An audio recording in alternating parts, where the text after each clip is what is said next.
Did I send you anything else to talk about? Or no? Oh, well, this was a great article, too. Yes. I almost forgot. This is a new segment on the show. Do you remember Where Are They Now? Remember that? Where they would find stars from your favorite sitcoms and musicians, maybe one-hit wonders or people you hadn't heard from in a while? Where are they now? Well, we're doing it again. This is the Tim Dillon Show. Where are they now? This is from the New York Times. They were Guantanamo's first detainees. Here's where they are now.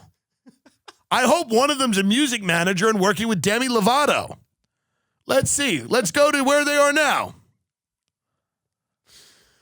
Oh, man. Just 2 of the men are still at Guantanamo. All right, that's depressing. Let's get rid of that. I want to know, where are they now? Who's improved? Do they tell us? Not really. One guy. They don't tell us. One guy they accidentally released, and he's like the leader of the Taliban now. Why wouldn't he be? Here's where they are now. They're plotting against our country for good reason. Here's where they are now. They're doing all the things we thought they were doing before that they probably weren't even doing. Do they not give us an update on anybody? Is there not one success story? Is there not one person we tortured mercilessly for a decade based on dubious intelligence that came out and now runs a weed startup? Is there none of that going on? Is there not one Bitcoin entrepreneur? Nobody's big in crypto? There's not one of these guys who launched an energy drink when he was laying there being tortured going, I wish I had more energy, but they won't let me eat my food and they keep waking me up every few hours, which Bush assured us was necessary. And man, I'd love to have an energy drink right now. So he came up with an energy drink. Is he having a problem getting the first round of funding? Is the seed capital the issue? Ben Saul, a law school professor in Sydney, Australia, who in 2016 helped Mr. Hicks, a guy named David Hicks. Is he the Australian convert to Islam? They went to Australia. He said he's working in landscape gardening and had ongoing physical and mental health issues as a result of his treatment by the U.S. before and at Gitmo. I mean, hey, man, when George Washington said we should not torture the British, what a cuck. You know what I mean? What a cock. I think it's a great idea that we started a labyrinth of underground torture prisons where we just rounded up people that may or may not have been a terrorist, whatever that means, and tortured them mercilessly, many of them like teenagers in their late teens, and tortured them mercilessly for years. President Bush, instead of being painting, should be in jail right now. He should literally be in jail. If it was a functioning democracy, which we know it's not, he would be in prison. He would be in jail for this. Dick Cheney would be in jail. Donald Rumsfeld would be in jail. But of course, it's not. And the barbecue in Kansas City sucks. So what's the point? It sucks because it's like TGI Fridays. It's that sweet whiskey glazed sauce. I don't want to start shitting on specific restaurants. Right. I'm not trying to hurt anybody making a living. Right. I'm just saying this. Austin's the king of barbecue. I'd hoped in that article they were going to tell us that a few of the people at Guantanamo Bay who we waterboarded were now running a taco truck in Austin.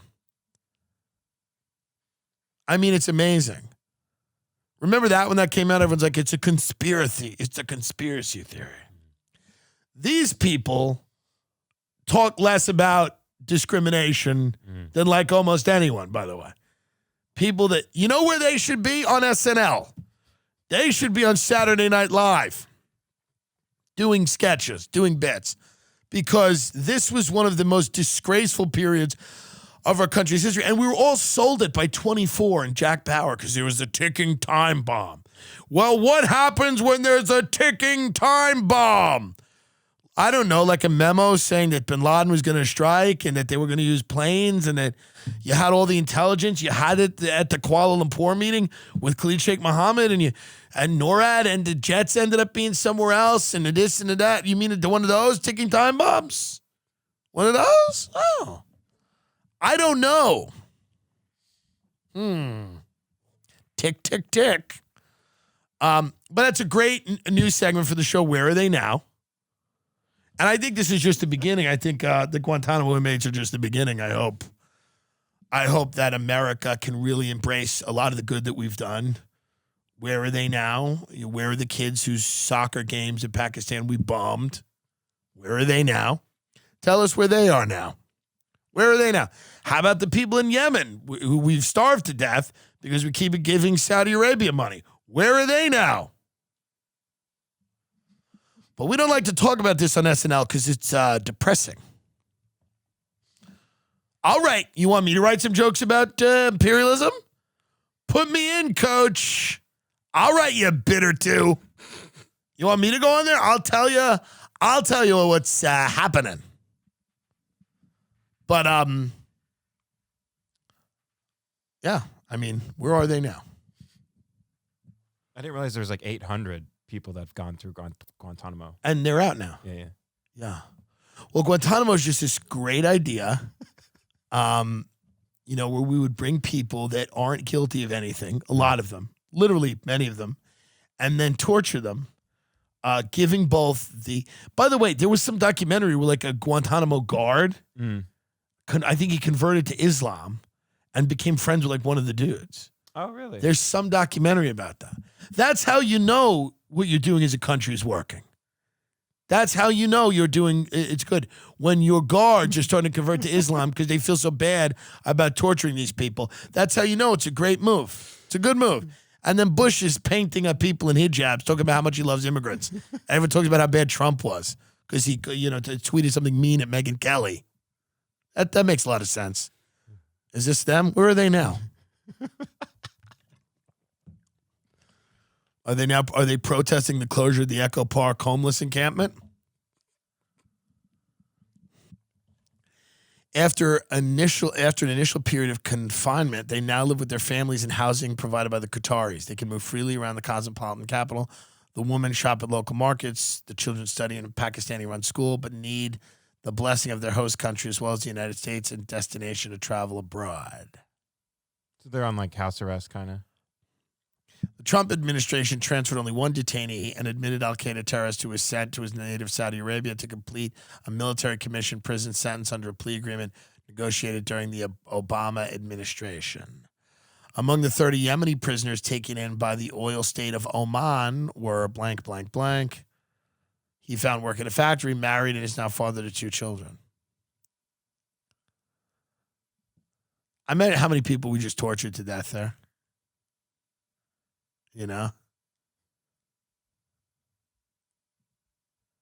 Like God only knows. And by the way, Guantanamo was the one we knew about. There was all these black sites we didn't know about where people were just getting tortured to death. Yeah. Well, there you go, folks. That's the government we all know and love. Look at that. Isn't that nice? I get it. We need a military. We can't have terrorists running around. But also, this doesn't seem to be the most effective way to do it. To bring in a bunch of people, torture them, and send them back into their countries of origin to then come back and attack us now with a reason. You know what I mean? Mm. It's like, let's give them a reason, Yeah, 9/11, now we're going to give you a reason. We'll give you a real reason to do another one. Yeah. Oh, listen to this. Abd al-Malik, a Yemeni, was sent to resettle in a peaceful nation, Montenegro. He received a government stipend for a time after his release in 2016, but that ran out. He tried to raise funds by selling artwork he made at Guantanamo. NFT! But made his last sale last year. And as ambition to work as a driver and guide there never materialized as the tourism-dependent economy tanked. That's sad. He wanted to be a guy like a tour guide in Montenegro. It's sad. Like, imagine him, like he's a tour guide in Montenegro. He's like, it's beautiful here. He's like, and I should know the places I've been. I mean, he's just doing, 4 of those first 20 men, all released by the Bush administration, could not be found. They're dead, or we killed them, or they're doing things that will lead to problems, perhaps. But, all right, that's depressing enough. I just like to catch up on them. Where are they now? I wanted more success stories, and I'm sure that there are more success stories. I think we're just probably looking at the negative side of the picture. I'm sure there's a lot of people that rebounded from that in a big way and are using what they learned to build a brand. And I hope they're all building brands. That's the question.